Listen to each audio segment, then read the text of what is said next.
pressure. The DOJ wants to take over that department, and the city just made national headlines after we exposed officers punching and tasering a man who's deaf. Tonight we're... Yeah, McAlpin, remember him? The deaf man with cerebral palsy that the Phoenix police, they beat and tased. Yeah, same department. That's who they're talking about. Back investigating a new case, and we're warning you right off the bat, parts of this story are hard to watch. This video shows officers on top of a man in the middle of the afternoon, in the middle of the summer, in the middle of a record-breaking heat wave. In the middle of the afternoon, in the middle of the summer, in the middle of a heat wave. You think them damn control freaks care? They don't. That man has not been charged for this incident, but he spent more than a month in the hospital with third-degree burns. His attorneys say officers literally cooked him on the blacktop. We've blurred the pictures of those burns. Why? Because they can. We're going to show you more of that a little later in this story. Our chief investigator, Dave Biskuping, interviewed that man and also got that surveillance video. So far, though, we don't have the body camera footage and police reports. That's why Dave is still investigating, and he's here now with the latest.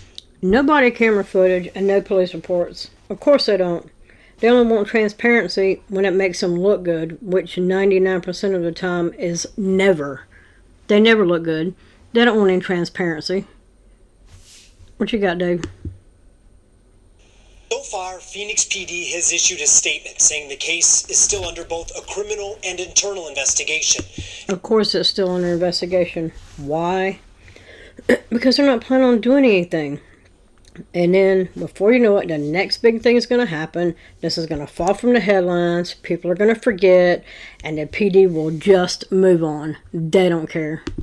And there's also a pretty significant twist we just discovered that we'll need to break down at the end of this report. What day did this happen? July 6th. Okay. I believe it was like around 2 in the afternoon. It was pretty hot that day, right? Like 115 or something? I believe it was breaking record. Yeah. So let's put this in a little bit of perspective. July in Phoenix, temperatures are 115 degrees. That is going to make that pavement probably somewhere between 145 and 160 degrees. It's going to depend on the direct sunlight. That pavement looks like it's getting pretty good sunlight. And pavement, dark pavement particularly, tends to hold heat. So it's going to be somewhere between 30 and 40 degrees hotter than air temperature. So next time you see somebody walking their dogs in parking lots or up and down the road, think about how hot that asphalt is on their feet. And when you see the dogs trying to get out of the heat, think about that. This is Also, Baldy, you knew it was going to go south. Michael Kenyon, and it was actually 114 on that day. And what happened left him with scars That's all ridiculous. over his body, up and down his arms, across his chest, on his legs, with chunks missing from his knees. They don't care. Just avoid the mirrors now. It doesn't even care to look. It happened in a parking lot off 7th Street, just north of downtown. Surveillance video Now you're going to notice he's walking. He's going to cut this way. They're going to stop and say something, and he's going to acknowledge them. shows Michael on the phone walking to the store. That's when a police SUV pulled up behind him. He says the officers told him to come here, and he did. And he stops and he comes here. That's a clue to them that he has heard them say, hey, come here. Unlike McAlpin, when they hopped out and were screaming and hollering at him, he couldn't hear them. But, of course, all they wanted to do is stop resisting, because they're tyrants. Walked up to them and with my phone in the hand and said what happened or what's going on. I don't really remember what I said, but I came back. One officer grabbed my one wrist, and then the other officer grabbed my other wrist. Before we go further, Hands on. here's the backstory. Michael lives in a house close by, practically across the street. And according to Michael, his roommate had just reported a theft from their house. So there was a theft situation going on. Right, and he just... But it wasn't involving you, right? No. A court record search shows Michael has a handful of misdemeanor cases. This, they didn't know about at the time of this. They had no prior knowledge of any of this. In Arizona. 3 dismissed, 1 guilty judgment for criminal damage, and on this day, he had an outstanding warrant for a failure to appear. But Michael claims he didn't know he had a warrant, and police confirmed. You know why he didn't know he had a warrant? Because they'll give you a court date, and then administratively they'll change the court date. They'll send you something in the mail. You might get it, you might not get it, and then they put a bench warrant out for your arrest for failure to appear. These officers didn't know about it either. In my mind too, I feel like deep Here we down, go. Shaved his head. Like I had a bad past. I don't deserve a lot of good things in my life. So I'm like, He deserved none of this. I don't care what he thinks of himself. He deserved none of this. maybe I did deserve this, you know? That's the background. Now let's get back to what happened. Remember, we don't have body camera video, so we can't hear what's happening. And then they told me, like, instantly in a like a mean, hostile voice that they were saying, like, you're being detained. And I said, but I'm on the phone. What did I do? Like, I didn't do anything. Please explain to me. And they're like, why are you getting antsy? Why are you seem like you're nervous? And I said, I'm not. I'm just, you scared me. Like, you told me I'm being detained and I didn't do anything. Can you at least explain to me? I want to sit down. Let me sit down. Like, look, I'm not trying to run. And I sat down on the back of some random person's truck tail. I saw that, yeah. About 15 seconds later, Michael stands. And then you got these two giving him a bunch of different orders. You got this one running up. He's trying to pay attention to these two. More officers run up and take him down. Of course they do. Stop resisting. And Of course, that's always their go-to. Stop resisting, because as long as they stop resisting, they can do whatever they want to do, cause officer safety bullshit. That's when like 5 people were on me, and I'm just screaming for help, and I'm scared. I'm thinking like this is like the moment when George Floyd was literally like. He told us he thought of George Floyd because they were kneeling on his back and neck, in addition to the pavement burning his body.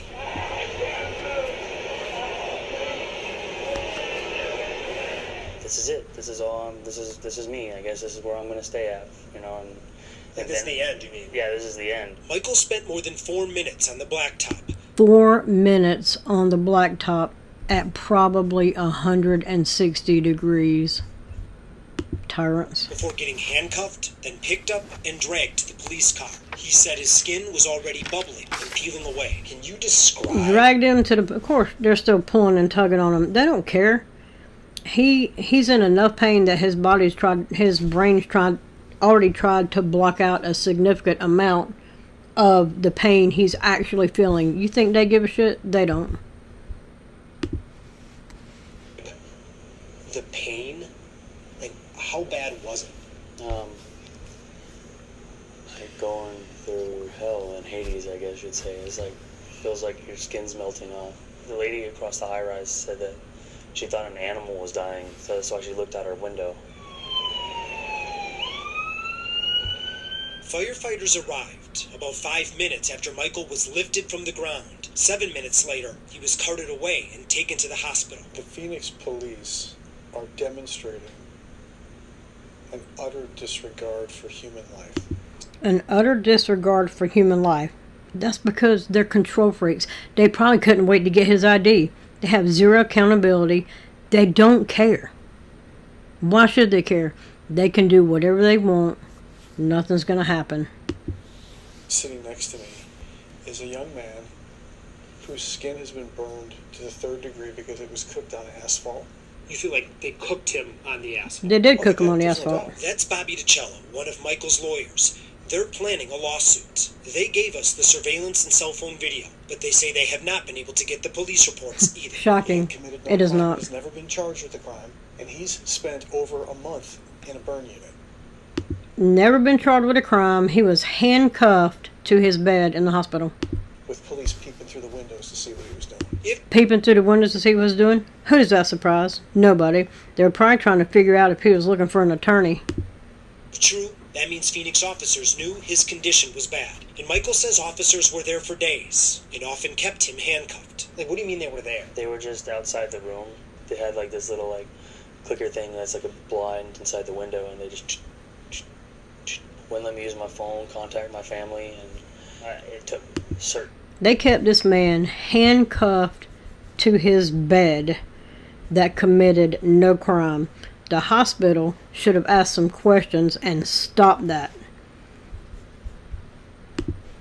Cops to to break the rules to let me use my phone. He says police left after a friend called lawyers. They showed So some lawyers showed up and the police ran like a bunch of cockroaches that they are.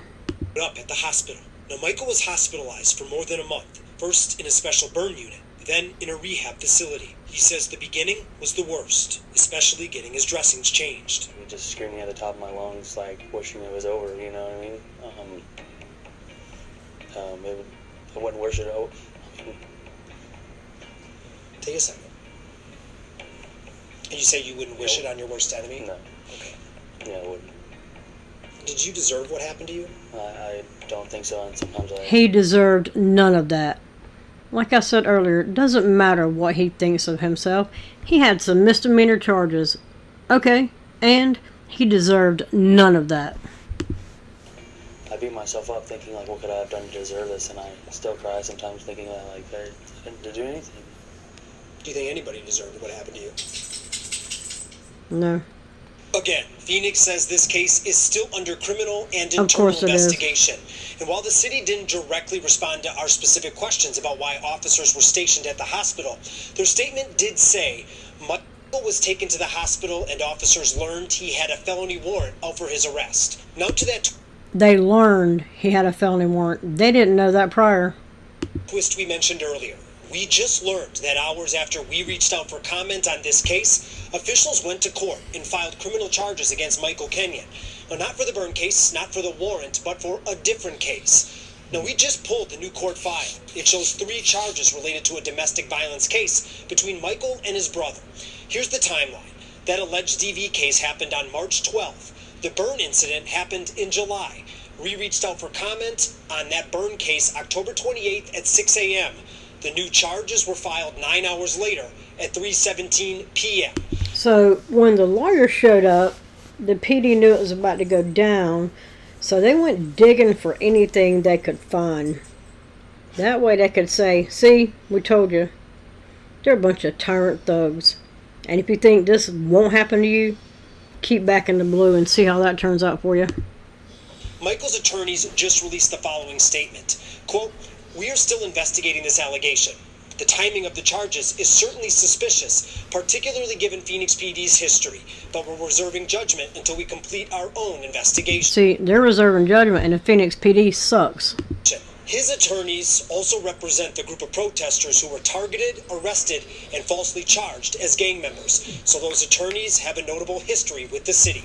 We'll stay on top of all of this. For now, I'm Investigator Dave Biskobing, ABC Get after him, 13, Dave. Arizona. In response to the timing of those new charges, the Maricopa County Attorney's Office denied any conversation between their Of office course they denied any conversation. Government covers for government. Of course they're going to deny anything. They're as crooked as the PD. and the Phoenix Police Department yesterday. A spokesperson says a prosecutor received the case October 2nd, 2024. Let me know what you think.